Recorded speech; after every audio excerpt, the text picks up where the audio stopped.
Dari sini kira-kira kita bisa diajak kemana lagi nih Pak untuk tahu lebih lanjut tentang reaktor Kartini ini Pak?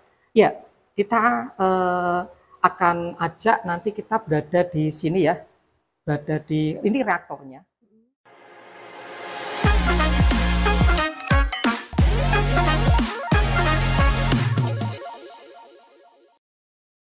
Jadi sebelum kita masuk ke reaktor, karena reaktor itu terikat dengan 3S, safety, keselamatan, security, keamanan, dan safeguard, maka aspek safety-nya adalah kita harus memakai jas lab. Oh gitu. Seluruh tamu pengunjung juga harus memakai jas lab, jadi kita memakai jas lab, terus kemudian kita memakai alat pemantau radiasi, ini, dan juga nanti kita akan memakai shoe cover, akan kami tunjukkan ya. Kami membawa ini untuk tamu nanti ada tersendiri, jadi silahkan Mbak Cika juga mengambil jas lab yang tersedia. Baik, ikuti Pak. Kami.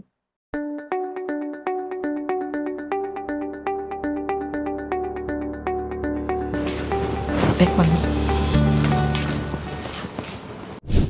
Nah Pak, sekarang kita sudah di dalam reaktor, di dalam ruangan reaktor Kartini ini ya Pak. Yeah. Nah boleh gak sih Pak kasih tahu ke kita bahwa reaktor Kartini itu apa aja sih dimanfaatkannya gitu, terus dipergunakan untuk apa aja gitu Pak? Ya, jadi ini tempatnya kita berada di hall reaktor Kartini ya, hall bangunan gedung reaktor Kartini. Nah, disinilah biasanya mahasiswa yang ingin mempelajari terkait dengan reaktor berada di sini ya, di di selasar sini ya. Nah, manfaat utama dari reaktor Kartini adalah untuk pendidikan. Jadi di sini kita bisa belajar terkait dengan instrumentasi nuklir. Di sini ada alat-alatnya di sini. Kemudian belajar terkait dengan perpindahan panas. Ini di sini juga ada alat-alat pengukurnya di sini. Ada alat pengukurnya.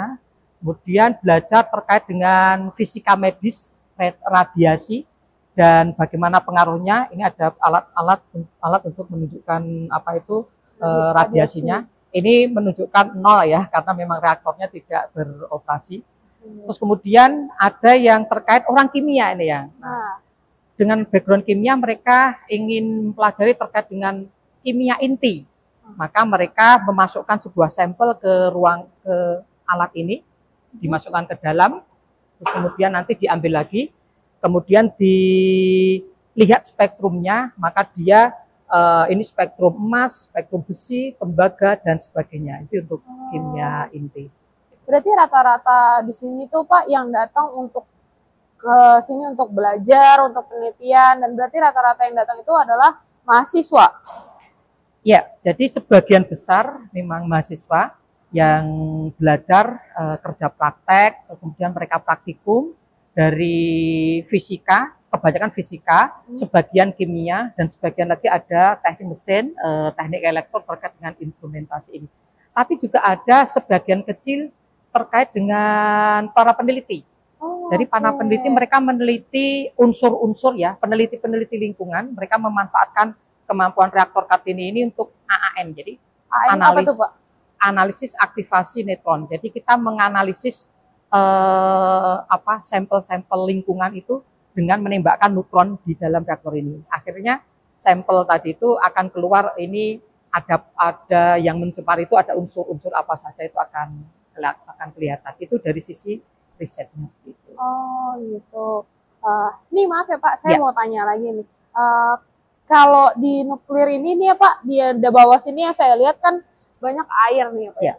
Kenapa reaktor itu harus berada di dalam airnya gitu Pak? Ya, ini prinsip S yang pertama juga. Untuk reaktor itu aspek keselamatannya kan keselamatan radiasi. Dan alhamdulillah memang di alam ini air ini kan ketersediaannya berlimpah, maka dan radiasi itu ketika dia berada di dalam air maka dia bisa minimal. Jadi dengan adanya air ini maka radiasinya tidak akan sampai ke kita. Kalau nggak ada air maka ini akan nunjuk radiasi gamma yang lebih terpapar tinggi. Si radiasinya itu Pak. Yang kedua memang air itu kan sebagai fungsi pendingin. Karena nuklir itu kan fungsi utamanya kan memang untuk membangkitkan panas juga ya, kalau PLTN itu. Maka panas yang ada di reaktor ini walaupun kecil itu diambil oleh air ini. Jadi fungsinya gitu. untuk menahan radiasi, kemudian untuk menahan panas, ya. Dan juga ada fungsi yang ketiga, sebenarnya itu fungsi terkait dengan neutronik lah, itu orang-orang fisika nuklir yang paham terkait fungsi yang ketiga ini. Oke. Kalau di sebelah sana itu ruangan apa ya Pak? Boleh kita ke sana nggak tuh Pak? Oh iya, jadi ini kan reaktor kita berada di ketinggian 6 meter ya dari dasar. Jadi nuklirnya ada di dasar sana itu 6 meter di bawah kita. Kemudian sehingga kita airnya juga setinggi 6 meter. Nah, untuk mengendalikan reaktor ini kita kendalikan dari sana namanya RKU, ruang kendali utama. Untuk mengendalikan untuk mengendalikan parameter-parameter yang ada di sini semua tercopy di sana dan juga bisa dikendalikan dari RKU.